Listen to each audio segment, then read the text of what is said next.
زندگی میں کئی ایسی چیزیں ہوتی ہیں جن پر ہمارا اختیار نہیں ہوتا، لیکن اس قسم کی ڈائری بنانے کا فائدہ یہ ہوتا ہے کہ ہم زیادہ سخت جان ہو جاتے ہیں اور بری صورتحال کا مقابلہ بہتر انداز میں کر سکتے ہیں۔ شاید سوچ میں اس تبدیلی کے اثرات ایک دم ظاہر نہ ہو، لیکن ہفتے 10 دن کے بعد اکثر لوگوں پر اس کے مثبت اثرات دکھائی دینا شروع کر دیتے ہیں۔ تقدیر، مقدر اور قسمت، یہ تینوں الفاظ عام طور پر ایک ہی معنی میں بولے جاتے ہیں۔ لفظ تقدیر کے لغوی معنی اندازہ، مقدار، قسمت، نصیب، بخت یا وہ انداز قدرت یا فطرت ہے جو کہ اللہ تعالیٰ نے ہر چیز کے مادے میں لکھ دیا ہے۔ لغت کی بعض کتابوں میں تقدیر کا مادہ قدر ہے اور اس کے معنی قادر، مطلق، اللہ عز و جل کی جانب سے رزق کے حصے کر دینا اور اندازہ کر دینا لکھا گیا ہے۔ در حقیقت تقدیر دو قسم کی ہوتی ہے۔ نمبر 1 تقدیر معلق، یہ ایسی تقدیر ہے کہ لکھ دی گئی ہے مگر انسان کی دعا، کوشش اور صدقہ وغیرہ سے تبدیل ہو جاتی ہے۔ اس کے بارے میں قرآن مجید فرقان حمید کی سورۃ الرعد میں ارشاد باری تعالیٰ ہے کہ اللہ جس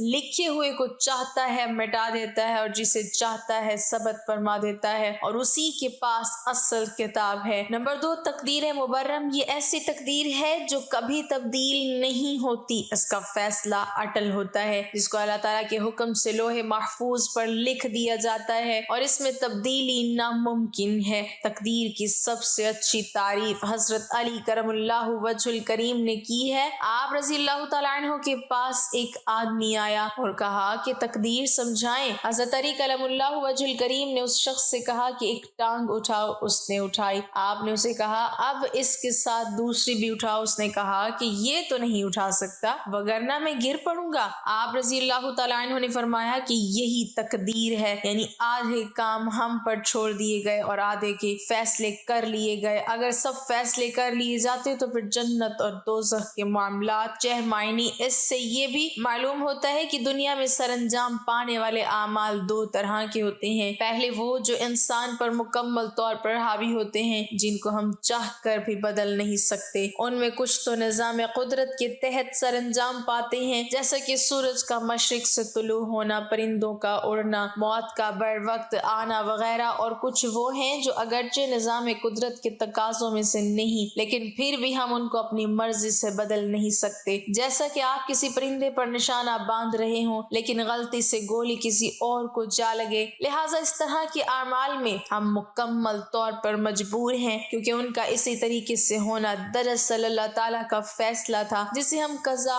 کہتے ہیں۔ دوسری طرح کے اعمال دراصل وہ افعال ہیں جن پر انسان حاوی ہے اور جو اچھائی اور برائی کی بنیاد بنتے ہیں۔ جیسا کہ اگر آپ کے ہاتھ میں چاقو تھما دیا جائے تو آپ اس کو کس طرح استعمال کرتے ہیں، یہ مکمل طور پر آپ پر ہی منحصر ہے۔ اور اس طرح کے بہت سے افعال و اعمال ہیں جن کی اچھائی اور برائی کا انسان کو شعور دیا گیا ہے اور پھر اسی کی مرضی و منشا پر چھوڑا گیا ہے کہ اچھائی اور فلاح کا راستہ اختیار کرے یا کہ برائی کا، اور یہ اس کے اپنے اختیار میں دیا گیا ہے۔ لہٰذا اس حیثیت سے یہ ہمارے اختیار میں ہے کہ پہلے تو ہم اپنی عقل کو استعمال کرتے ہوئے خیر اور شر کے درمیان تمیز کریں اور پھر زندگی کے امتحان میں کامیابی کے لیے بھلائی کے راستے کو چنیں۔ تقدیر پر ایک بحث یہ بھی ہے کہ بندہ مجبور بھی ہے اور اختیار بھی رکھتا ہے، لیکن کتنا مجبور ہے اور کتنا مختار اس کا علم کسی کو نہیں۔ اس لیے بندہ جب کوئی بھی کام کرتا ہے، محنت، منصوبہ، ٹارگٹ اور سرمایہ لگا کر سمجھتا ہے کہ حل نکل آئے، لیکن منصوبہ اس کے خلاف ہو جاتا ہے تو خود اپنی اور دنیا کی باتوں کی وجہ سے شکوک و شبہات کا شکار ہو جاتا ہے۔ اس لیے کہا جاتا ہے کہ نتیجہ اللہ کریم پر چھوڑنے والا کبھی دکھی نہیں ہوتا اور نتیجہ اپنے حق میں دیکھنے والا کبھی سکھی نہیں رہتا۔ اگر تقدیر لکھنے والے سے محبت ہو جائے تو انسان تقدیر کے لکھے پر ہمیشہ راضی رہے۔ بس دعا کرنا چاہیے کہ یا رب کریم مجھے محنت و عبادت کر شوقین بنا کر شاکر، صابر اور متوکل بنا دے تاکہ مقام رضا پر کھڑا نظر آؤں۔ قرآن مجید فرقان حمید میں ارشاد باری تعالیٰ ہے کہ اللہ کسی قوم کی حالت نہیں بدلتا جب تک وہ خود اپنی حالت نہ بدلے۔ یہ نظریہ تدبیر کی حقانیت کا اعلان ہے۔ عمل پسند لوگ تدبیر اور تصوراتی لوگ تقدیر پر تکیہ کرتے ہیں۔ مذہبی ذہنیت کا زیادہ تر رجحان تصوف و عرفان اور لادینی اذہان صرف اور صرف عمل پر یقین رکھتے ہیں۔ انقلابی فکر کے حامل لوگ بھی وابستہ تدبیر ہوتے ہیں اور رومانی معانی اور افسان و اذہان مفوق فطرت معجزات و کرامات و مکاشفات و توہمات کی دنیا میں کھوئے رہتے ہیں۔ تدبیر کی بنیاد منصوبہ بندی، معاملہ فہمی اور زمینی حقائق پر ہوتی ہے، جبکہ تقدیر کے حامی تخیلاتی و غیبی احکام و امور کو حرص جاں سمجھتے ہیں۔ شاعر مشرق علامہ محمد اقبال کے خیال میں انسانی خودی اور اس کی تقدیر کا آپس میں گہرا تعلق ہے۔ اگر انسان اپنی خودی کی تربیت میں ان اصولوں کا خیال رکھے جن کی وجہ سے باطنی صلاحیتیں ظاہر ہوتی ہیں تو وہ اپنی تقدیر کا خود مالک بن سکتا ہے۔ ڈاکٹر علامہ محمد اقبال کہتے ہیں، خودی کو کر بلند اتنا کہ ہر تقدیر سے پہلے خدا بندے سے خود پوچھے بتا تیری رضا کیا ہے۔ گویا انسانی خودی تربیت کے مراحل سے گزرنے کے بعد تقدیر یزداں بن جاتی ہے۔ علامہ اقبال کہتے ہیں، تیرے دریا میں طوفان کیوں نہیں ہے، خودی تیری مسلماں کیوں نہیں ہے، ابس ہے شکوہ تقدیر یزداں تو خود تقدیر یزداں کیوں نہیں ہے۔ آپ جانتے ہیں انسان ساری زندگی عزت، دولت، شہرت، طاقت، حکومت کی چاہت میں گرفتار رہتے ہیں، حالانکہ یہ سب چیزیں اللہ کی طرف سے ہیں۔ انسان بے بس تھا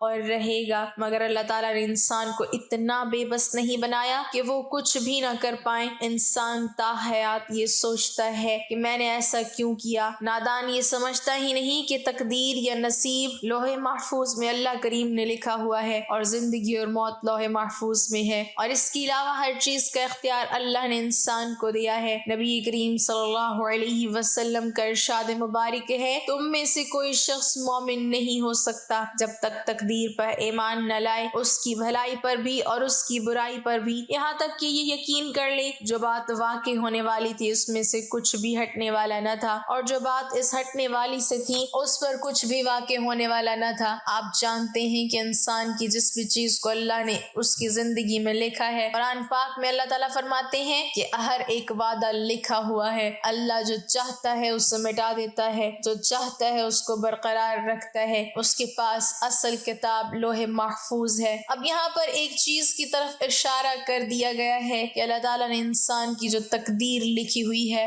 وہ اٹل نہیں ہے، اس میں کچھ بھی بدلا جا سکتا ہے۔ تو اس لیے اس چیز کا گمان اپنے دل میں رکھیں کہ جو میرا آنے والا سال ہے اگر میں اچھے عمل اس میں کر لیتا ہوں تو انشاءاللہ میرے نصیب میں ہر وہ چیز لکھی جا سکتی ہے جس کا میں طالب ہوں۔ نبی کریم صلی اللہ علیہ وسلم کی ایک حدیث ہے، آپ صلی اللہ علیہ وسلم نے فرمایا، تقدیر کو دعا ہی بدل سکتی ہے اور نیکی عمر میں اضافہ کرتی ہے۔ ایک واقعہ یہاں پر ذکر کرنا چاہوں گی عمر فاروق رضی اللہ تعالی عنہ کا، کہ ایک مرتبہ حضرت عمر فاروق رضی اللہ تعالی عنہ طواف کر رہے تھے، رو رو کر دعائیں مانگ رہے تھے کہ اللہ اگر آپ نے مجھ پر کوئی بدبختی لکھ دی ہے تو اسے مٹا دیجئے، اگر کوئی خوشبختی لکھی ہے تو اسے برقرار رکھیے، کیونکہ آپ جو چاہتے ہیں مٹا دیتے ہیں، جسے چاہتے ہیں بہار رکھتے ہیں۔ ام الکتاب یعنی لوح محفوظ آپ کے پاس ہے، اس لیے بدبختی کو سعادت سے اور گناہ کو نیکی سے بدل دیجئے۔ انسان بے شک دو پاؤں کا جانور ہے، اس کا ایک پاؤں تدبیر سے اٹھتا ہے تو دوسرے پاؤں کو قسمت اٹھاتی ہے۔ اب اللہ تعالیٰ نے ہر انسان کے جو بھی اس کے اندر اعمال ہیں اس کے مطابق اللہ تعالیٰ نے انسان کو اختیار بھی دیا ہے۔ ایسا نہیں ہے کہ انسان بے اختیار ہے، اللہ تعالیٰ نے تمام تر انسانوں کو اختیار دیا ہے اور ہر انسان کے لیے نیگیٹو پازیٹیو اس کے راستے بنا دیے ہیں کہ وہ جو چاہے وہ چن لے۔ تقدیر انسان کی اللہ کریم نے لکھ دی ہے، لیکن اس کو اختیار بھی دیا ہے اس میں کہ وہ جس چاہے راستے کو چنے گا۔ اب دیکھیں تقدیر کا لغوی معنی ہی اندازہ لگانا ہے۔ اللہ نے ایک اندازے سے ہر چیز کو لکھا ہے، جو کچھ انسان جو ہے وہ کرے گا اللہ نے اس کو ایک اندازے سے لکھا ہے، لیکن اگر کوئی چاہے تو اپنے ایمان کے ساتھ، اپنے اعتقاد کے ساتھ اس کو بدلنے پر اللہ تعالیٰ نے اس کو پورا اختیار دیا ہے کہ اگر کوئی انسان چاہے کہ میں اس کو بدل لوں، اچھے اعمال کروں، تو اللہ تعالیٰ اس کو اس چیز کا اختیار دیتے ہیں۔ اور جہاں تک ناموں کا تعلق ہے، انسان کے ناموں کا اثر اس کی پوری زندگی پر ہوتا ہے۔ جن کا نام اے سے یا ایس سے شروع ہوتا ہے ان کی شخصیت کس حوالے سے کس طرح سے ہوتی ہے انشاءاللہ وہ بھی میں آپ سے ذکر کروں گی۔ اس کے حوالے سے ایک حدیث مبارکہ صحیح بخاری کی ہے، آپ صلی اللہ علیہ وسلم نے فرمایا کہ نام جو ہے وہ شخصیت پر اثر انداز ہوتے ہیں۔ حضرت سیدنا سعید بن مسیب رضی اللہ تعالی عنہ سے روایت ہے کہ میرے دادا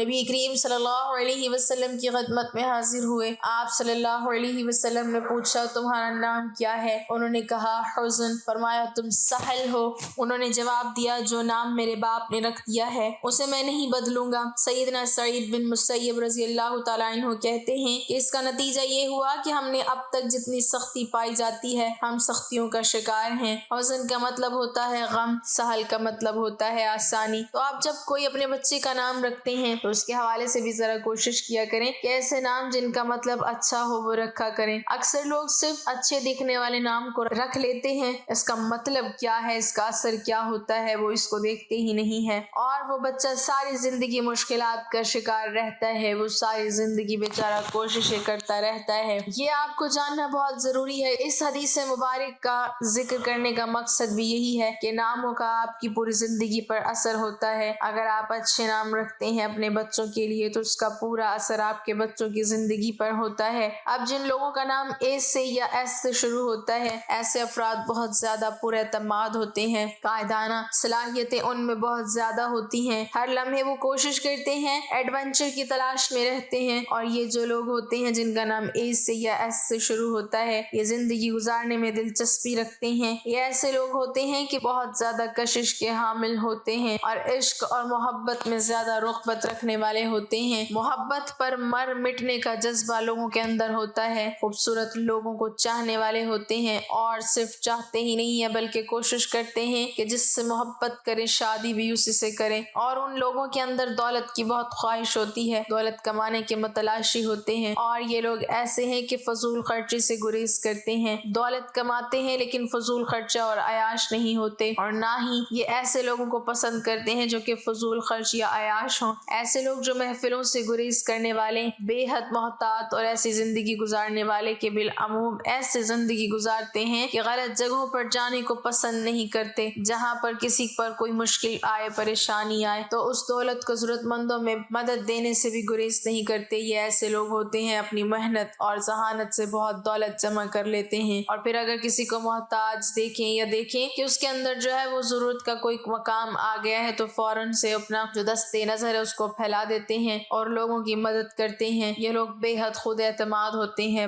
بہت زیادہ، اس وجہ سے ان کو پسند کیا جاتا ہے، کسی بھی ادارے کے سربراہ بننے کی ان کے اندر صلاحیت موجود ہوتی ہے۔ یہ ایسے لوگ ہوتے ہیں جو اعلیٰ ترین عہدوں پر جو فائز ہوتے ہیں، آپ کو دیکھیں گے کہ ان کا نام اے سے یا ایس سے شروع ہوتا ہے، یہ اپنی زندگی کے ہر موڑ پر کامرانی یا کامیابیاں حاصل کرنے کی کوشش کرتے ہیں، جہاں پر ان کے اندر بے حد خوبیاں ہیں، بہت زیادہ خوبیاں کہ یہ لوگ روح کو ہی اپنی میراث سمجھتے ہیں اور بہت ہی محصور کن صلاحیت کے معمر ہوتے ہیں، دوسروں کو خوش رکھنے کی کوشش کرتے ہیں، دوسروں کی آزادی کا احترام کرنے والے ہوتے ہیں، دوستوں کی مانند اپنے نظریات اور قدروں کو جو ہے وہ بیان کرنے کی کوشش کرتے ہیں، انتہائی ملنسار اجنبی افراد سے بھی بڑے گرم جوش انداز میں ملتے ہیں، چاہے وہ بوڑھا ہو، بچہ ہو، کوئی بھی ہو، اس سے اخلاقیات سے پیش آتے ہیں۔ یہ لوگ ایسے ہوتے ہیں کہ اپنی بیویوں کی بھی بہت قدر کرتے ہیں، ان سے محبت کرنے والے ہوتے ہیں، اور ایسے لوگ ناممکنات کو ممکن بنانے کی بھی صلاحیت رکھتے ہیں۔ اب جہاں پر ان کے اندر کچھ خوبیاں ہیں وہاں خامیاں بھی ہیں۔ یہ ایک وقت میں متعدد عورتوں سے تعلق رکھتے ہیں، پلے بوائز ہوتے ہیں، فلرٹ پہ فلرٹ کرنے والے ہوتے ہیں، اور اپنی بیرونی سرگرمیوں کے بارے میں اپنی بیوی کے سوالات پر روشنی اور غصے میں آ جاتے ہیں، اونچے خوابوں کی تلاش میں رہنے والے منہ پھٹ ہوتے ہیں، صاف الفاظ میں انکار کر دیتے ہیں، کوئی بات نہیں سمجھ میں آ رہی صاف الفاظ میں انکار کر دیتے ہیں، وعدہ تھوڑا سا ان کا کچا ہوتا ہے، وقت پر نہیں پہنچ پاتے، حال میں زندگی گزارنے میں ناکام رہنے والے ہوتے ہیں، ہر کام اپنی مرضی پر ٹھوکنے والے ہوتے ہیں، اور اگر کہیں کسی سے کوئی بھی ایسا سخت رویہ ہو جائے تو شکووں کے انبار لگا دیتے ہیں، اپنی ترجیحات کو سچا مانتے ہیں،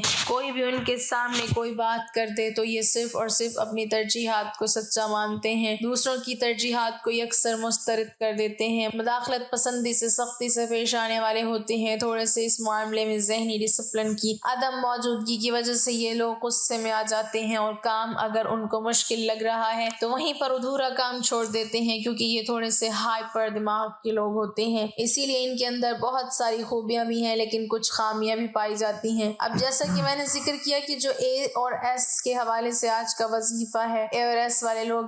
جو ان کا آج کا وظیفہ ہے وہ اگر اپنی زندگی کا 2025 آنے سے پہلے یا 2025 شروع ہو بھی جائے، اس میں اگر وہ یہ ایک وظیفہ جو حضرت فاطمہ الزہرا رضی اللہ تعالی عنہا کو آپ صلی اللہ علیہ وسلم نے بتایا بتایا تھا وہ پڑھ لیں اور اپنی زندگی کا معمول بنائیں تو انشاءاللہ تعالیٰ ان کی زندگی اتنی آسان ہو جائے گی، ان کے انشاءاللہ تعالیٰ معاملات میں آسانی ہوگی، رزق ہو، دولت ہو، پیسہ ہو، شہرت ہو، جیسے کہ میں نے ذکر کیا اللہ کریم بدل دیتے ہیں، جو چاہتے ہیں رکھتے ہیں، جو چاہتے ہیں مٹا دیتے ہیں۔ تو انشاءاللہ ان کی زندگی سے بدبختی کو اللہ ختم فرما کر ان کی زندگی میں آسانی، کامرانی یا کامیابی اللہ تعالیٰ داخل فرمائیں گے۔ آپ نے یہ وظیفہ یا حیو یا قیوم برحمتک استغیث، یہ وظیفہ ہے جو کہ آپ صلی اللہ علیہ وسلم نے حضرت فاطمہ رضی اللہ تعالیٰ عنہ کو سکھلایا تھا۔ اگر آپ یہ وظیفہ جن کا نام اے سے یا ایس سے شروع ہوتا ہے یہ کر لیتے ہیں، اپنی زندگی کا معمول بناتے ہیں تو انشاءاللہ تعالیٰ وہ ضرور ضرور کامیاب ہو جائیں گے۔ اللہ پاک ہمیں بہتر عمل کرنے کی توفیق عطا فرمائے اور ہمیں نیکوکاروں میں شامل کریں، آمین۔ ناظرین کمنٹ باکس میں اللہ تعالیٰ کے 99 ناموں میں سے ایک نام ضرور ٹائپ کریں۔